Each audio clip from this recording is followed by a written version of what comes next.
তিলজলায় চামড়ার কারখানায় আগুন লেগে দুজনের মৃত্যু হয়েছে, গুরুতর জখম হয়েছেন তিনজন।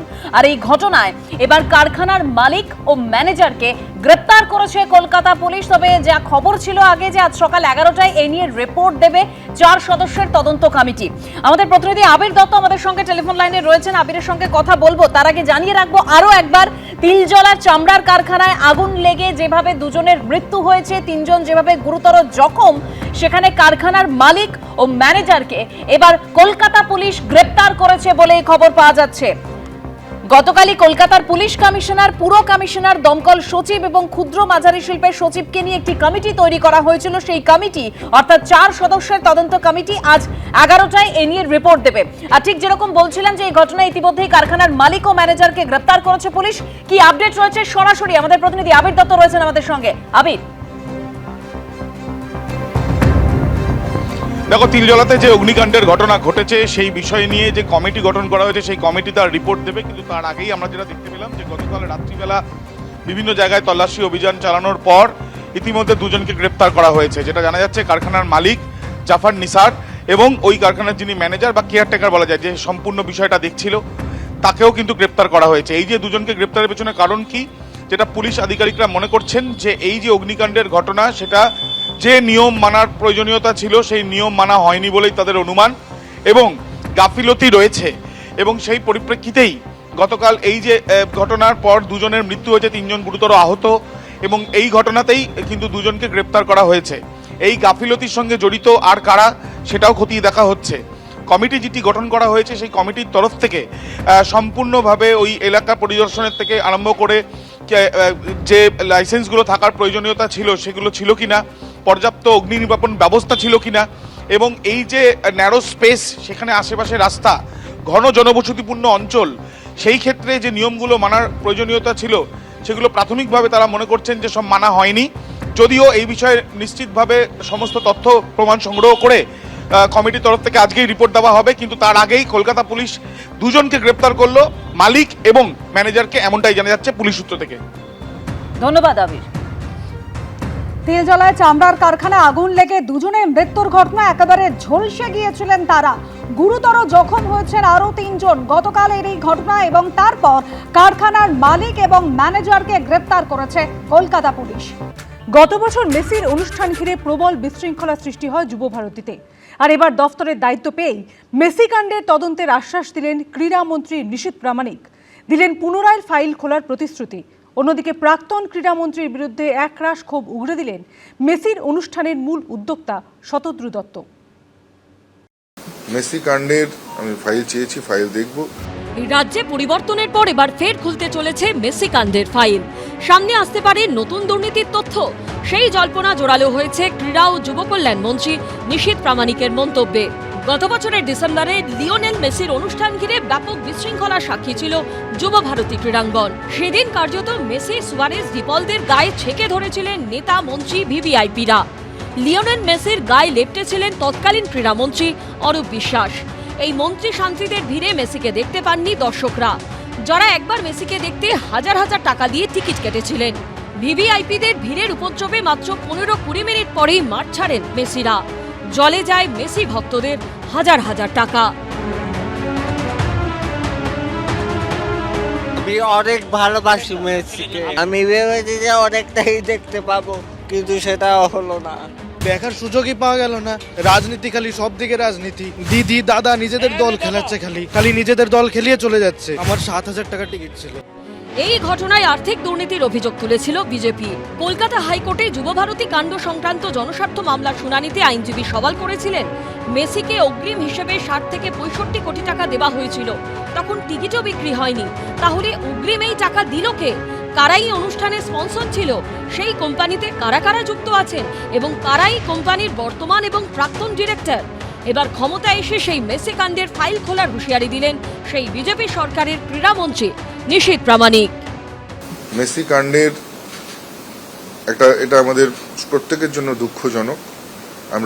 আমি ফাইল চেয়েছি, ফাইল দেখব। প্রয়োজন হলে মাননীয় মুখ্যমন্ত্রীর সঙ্গে কথা বলে আমরা নিশ্চিতভাবে আপনাদেরকে জানাবো। যে সংস্থার যারা টিকিট বিক্রি করেছিল, আমরা বিষয়টিকে একদম তদন্ত আমাদের নিশ্চিতভাবে হবে।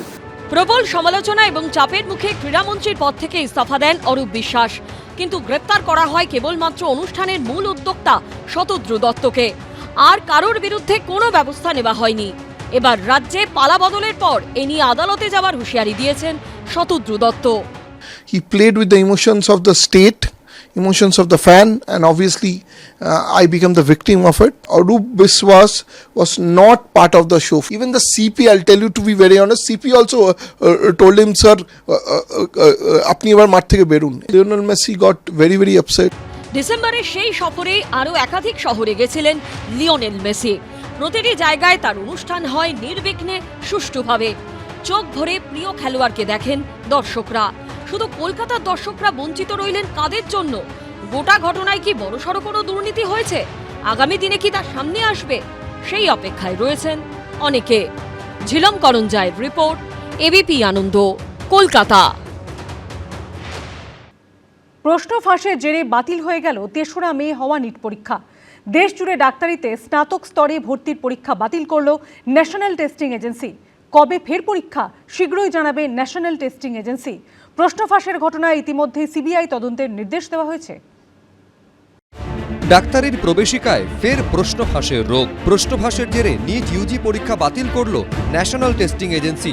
বাতিল হয়ে গেল দেশ জুড়ে ডাক্তারিতে স্নাতক স্তরে ভর্তির পরীক্ষা। एक बार नीट का एग्जाम होता है, मतलब हर साल के अंदर एक बार, और वो भी पेपर आप बता रहे हो कि अब लीक हो गया पेपर। ৩রা মে মেডিকেলের এই সর্বভারতীয় প্রবেশিকা পরীক্ষা হয়। পরীক্ষায় বসেন প্রায় ২২ লক্ষ পরীক্ষার্থী। তারপরই প্রশ্নপত্র ফাঁসের অভিযোগ সামনে আসে। একটা গ্রেস কপি প্রথমে ছড়িয়ে পড়েছিল, সেটা ভাইরাল পর্যন্ত হয় এবং হাতে লেখা কপি তারপর দেখা যায় মিলিয়ে যে মূল প্রশ্নপত্রের সঙ্গে তার একটা ম্যাক্সিমাম মিল আছে, বহুলাংশে মিল আছে, এবং এই মিল খুঁজে যাওয়ার পর তখনই একটা তড়িঘড়ি করে তদন্ত শুরু হয়। এরপরই স্বচ্ছতা বজায় রাখতে পরীক্ষা বাতিলের সিদ্ধান্ত নেয় ন্যাশনাল টেস্টিং এজেন্সি। এনটিএ তরফে জানানো হয় কবে ফের পরীক্ষা শীঘ্রই তা জানানো হবে। দ্বিতীয়বার ইস্যু হবে পরীক্ষার অ্যাডমিট। এর জন্য নতুন করে রেজিস্ট্রেশনের প্রয়োজন নেই। পরীক্ষার জন্য দিতে হবে না বাড়তি ফি। कि हम जो अगली परीक्षा दोबारा कराएंगे उसके लिए कोई एडिशनल फीस नहीं चार्ज करेंगे। सारी जो इन्फॉर्मेशन है वह सीबीआई को उपलब्ध करा रहे हैं ताकि सीबीआई जो भी व्यक्ति हो उसको ढूंढे, उसको जेल भेजे, सजा दिलाए, जिससे कि इस तरह की जो एग्जामिनेशन की प्रक्रिया में समय समय पर इस तरह की रिपोर्ट आती रहती है, इसका एक बार में खत्म किया जा सके। নিটের প্রশ্নপত্র ফাঁসের অভিযোগকে কেন্দ্র করে বিক্ষোভের ঢেউ আছড়ে পড়েছে বিভিন্ন শহরে।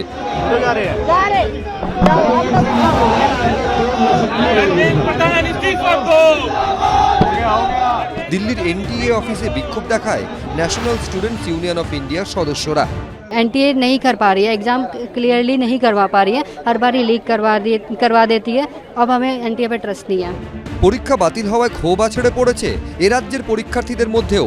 আমরা যে কঠিন যে পরিশ্রমটা করেছি, আমরা যে এত মানে এক বছর 2 বছর যে আমরা খেটেছি, যে আমরা মানে মানে এই যে স্যাক্রিফাইসগুলো করেছি, এই টোটাল স্যাক্রিফাইসটাতে একটা বাধা পড়ে গেল। তো সেই বাধাটা পেরিয়ে আমাকে এখন ডাক্তারিটা পড়তে হবে। 3টে ধাপে চেকিং। ফার্স্টে একজন চেকিং করছে, তারপরে পুলিশ চেক করছে, তারপর সেখানে চেক।